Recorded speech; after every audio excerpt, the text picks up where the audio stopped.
Hey everyone, Tim Howard from Coastal Preps here for the wrestling preview, and we'll start certainly with the team that has been the cream of the crop in the area and is the heavy favorites to win the Mid-Eastern Conference again this year, and that is Laney.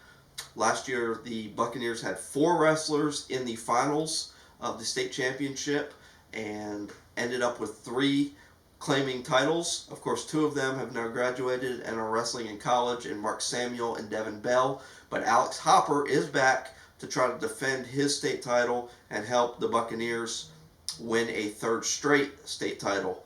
Um, Alex just recently signed with NC State, which, if you know anything about college wrestling, they're a top 10 program in the nation. So, pretty awesome that he is going to wrestle for the Wolfpack, who are one of the best programs in the nation.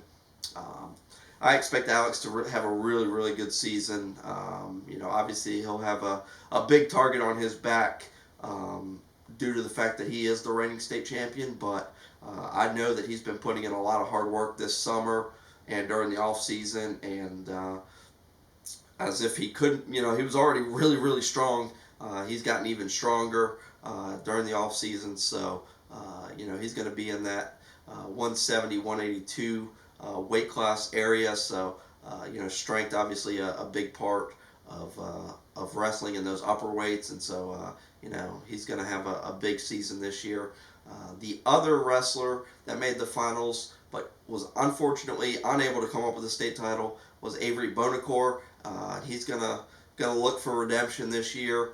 It was a little bit, I think, of a Cinderella story for him to even get to the finals last year, and he just faced a really tough opponent that kind of had his number all season. But again, Avery, I know, has been putting in a lot of work during the off season. He just recently signed as well on the same day as Alex. He'll be going to UNC Pembroke, a powerhouse Division II program. So with Avery and Alex kind of leading the way, and then there's two others. Noah Thomas and Tristan Richardson both finished sixth at states last year. They're also back.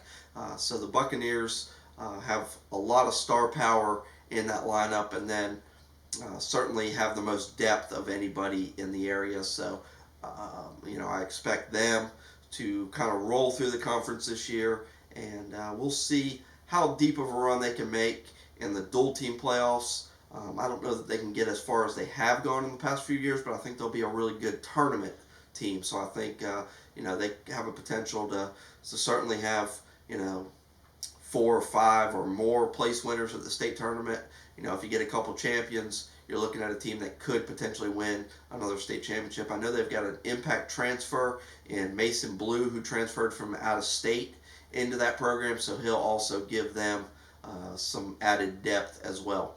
Ashley finished second in the conference last year. I think the Screaming Eagles will be in a battle for second place again this year. I know South Brunswick's going to be pretty good. Topsail, again, I think will have a pretty good season. So I think those three teams will kind of battle for that second, third, and fourth position behind Laney.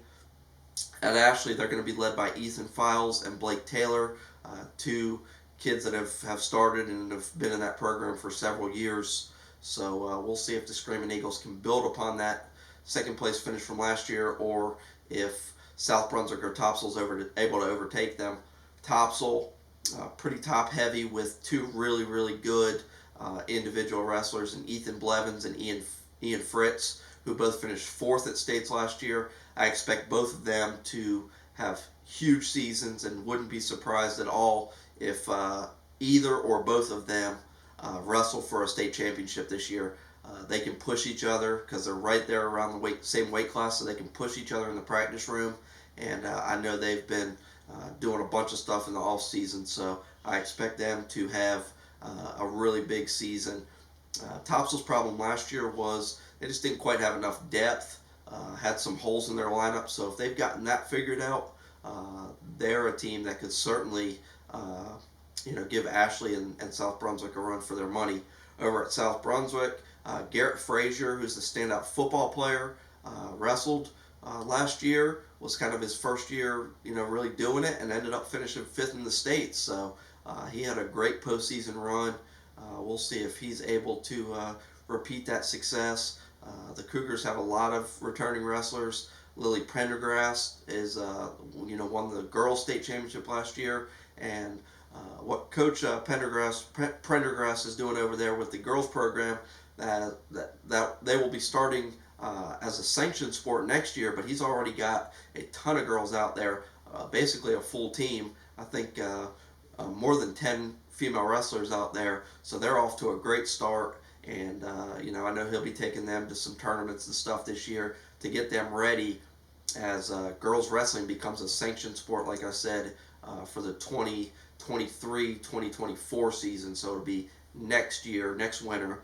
We'll have girls wrestling. I know Trask has also got quite a few girls out. Laney's got some out. So I'm loving seeing the females come out and try out this sport. And hopefully next year we'll be able to field a bunch of teams. I would love to see that happen. I think it's still unclear how many weight classes they're going to have. I think that's the decision that's still yet to be made. But certainly if teams can get 4 or 5 girls out, I think they would be able to field a team, even if they do have to give up some forfeits. So looking forward to maybe getting out, and I don't know if we have any local tournaments for the girls this year or not, but if there are, I'll certainly try to get out there and check those out. If not, there's always exhibition matches that I know get wrestled before or after meets, and I'm hoping that there'll be some female matches that are able to take place during the duels this year. We got several new coaches in the area. I know North Brunswick and New Hanover both have new coaches looking to try to build and establish those programs. Hoggard, again, another program that has had pretty good numbers, but has just not really been able to kind of succeed in reaching the upper echelon of the Mid-Eastern Conference. And then our only other 2 teams that have wrestling, Trask and Pender. Pender really struggled with numbers last year. Hopefully they can get those numbers worked out. And Trask had a pretty good year last year. I know they had several state qualifiers, so they're looking to kind of do the same thing, get a couple state qualifiers, maybe get 1 or 2 kids on the podium would be a great successful season for them. So I hope everybody has enjoyed this preview. Wrestling is one of my favorite sports to cover. I wrestled in high school. My dad's an official here in town, so certainly a sport that I have a lot of passion for. So I hope you'll follow along this year as I provide some great coverage. We'll be doing rankings, and then obviously I'll be at some big dual meets and tournaments as the season progresses. Thanks again for watching, and we'll talk to you guys soon.